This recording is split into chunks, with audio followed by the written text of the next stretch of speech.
Bismillahirrahmanirrahim. Assalamualaikum warahmatullahi wabarakatuh. Saya Muhammad Amirul bin Sofyan bersama dengan pasangan kumpulan saya Muhammad Aman bin Abdul Rahim.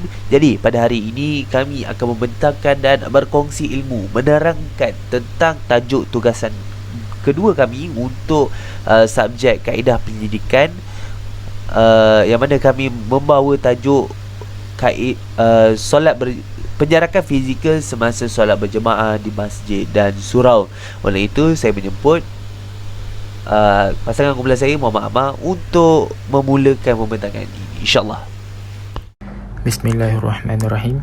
Seterusnya kita pergi kepada mukadimah. Wabak yang dikenali COVID-19 telah merebak ke seluruh dunia dengan tempoh sekelip mata. Hal ini memaksa kebanyakan negara untuk membina Standard Operation Procedure SOP yang merangkumi semua aspek termasuk berkaitan agama seperti perkahwinan, perayaan dan solat berjemaah di masjid dan surau. Oleh kerana itu, perkara yang melanda seluruh dunia ini dikategorikan sebagai fiqh an-nawazil, iaitu isu baharu yang berlaku. Para ulama seluruh dunia telah bersepakat untuk menetapkan SOP untuk solat berjemaah di masjid dan surau. Namun begitu, apakah hukum kita menjarakkan saf semasa solat? Kaedah pencegahan penyakit berjangkit pada zaman awal Islam. Yang pertama, tidak pergi ke kawasan penularan wabak dan tidak keluar dari kawasan wabak. Berdasarkan riwayat tersebut, Iza sami'tum bitta'uni bi'ardin fala tadkhuluha wa idza waqa'a bi'ardin wa antum biha fala takhruju minha. Maksudnya, apabila kamu mendengar bahawa penyakit ta'un telah menimpa sesuatu tempat, maka janganlah kamu masuk ke dalam kawasan tersebut. Dan apabila kamu berada di dalam kawasan yang terdapat padanya ta'un, janganlah kamu keluar daripadanya. Riwayat Al-Bukhari. Yang kedua, menjauhkan diri dari pesakit penyakit berjangkit. Berdasarkan riwayat tersebut, wafirra minal majzumi kama tafirra minal asadi. Maksudnya, dan hendaklah kamu melarikan diri dari pesakit kusta sebagaimana kamu melarikan diri dari singa.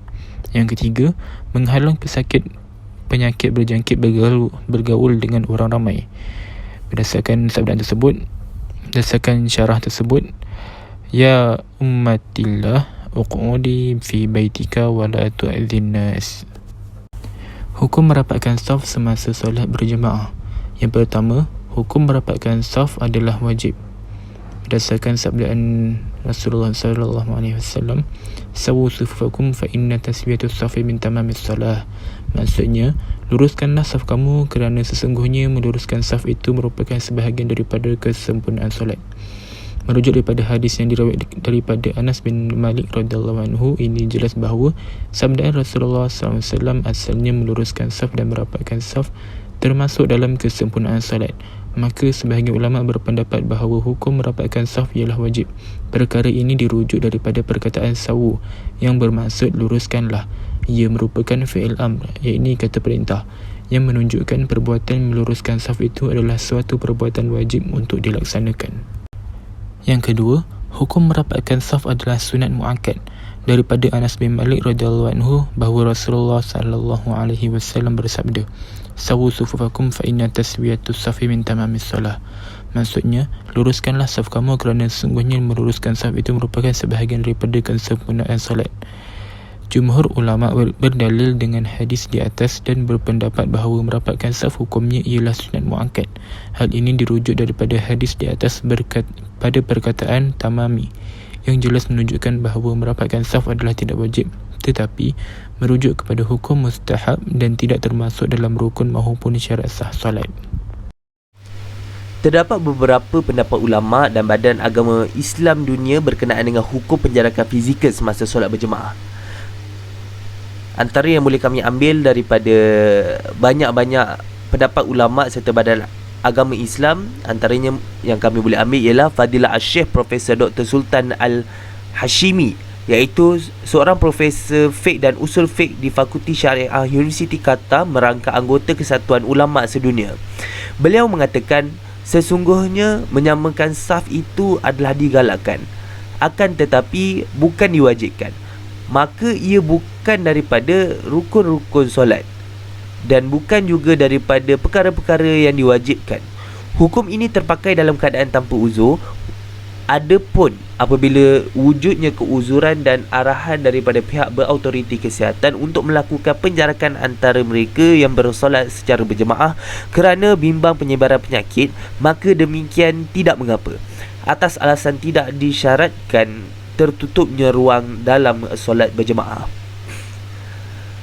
Badan beragama Islam dunia yang kami ambil ialah Majlis Fatwa United Arab Emirates UAE, yang mana majlis ini mengatakan bahawa tidak ada masalah untuk memakai pelitup muka semasa solat. Dan dalam suasana timbulnya rasa takut daripada merebaknya wabak, maka dibolehkan bagi mereka yang mendirikan solat secara berjemaah atau melakukan penjarakan di dalam saf dengan mengikut apa yang telah disarankan oleh badan kesihatan yang berautoriti. Kesimpulan yang boleh kami ambil di sini berbentuk hujah dan tarjih, yang mana solat berjemaah secara penjarakan fizikal ini merupakan sebuah fiqh an-nawazil, iaitu fiqh yang baharu.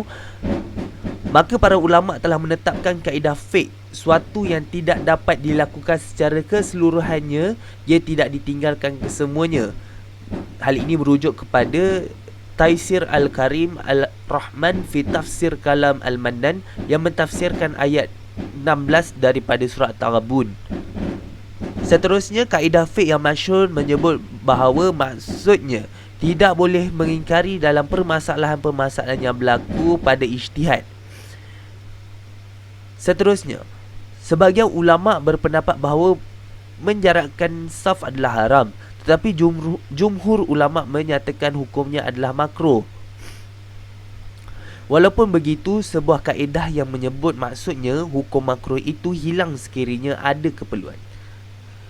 Para fuqaha terdahulu membahaskan hukum penjarakan semasa solat berjemaah merujuk kepada situasi normal ataupun ikhtiari dan bukan pada situasi darurat dengan bencana atau musibah yang dikenali sebagai idtirari. Hal ini dengan dalam situasi tertentu banyak keringanan diberikan oleh syarak. Contohnya laungan azan, solatlah kamu di rumah, solatlah kamu di rumah, yang dilaungkan oleh Sayyidina Umar radhiyallahu anhuma. Situasi itu berlaku sewaktu hari sejuk, berangin kencang dan hujan lebat. Situasi yang berlaku pada ketika itu sama seperti keperluan kita pada hari ini dalam menghadapi krisis COVID-19 yang semakin membimbangkan. Maka sudah pasti langkah pencegahan perlu dilakukan bagi mengelak perkara yang tidak diingini berlaku. Namun, situasi ini hanya dipakai sementara sahaja atau secara bertempoh muakkad. Seandainya keadaan sudah kembali seperti sedia kala, maka solat berjemaah haruslah dilakukan dengan keadaan saf yang rapat. Itu sahaja daripada kami dalam membahaskan dan membincangkan tentang penjarakan fizikal solat berjemaah di masjid dan surau. Sekian, Assalamualaikum.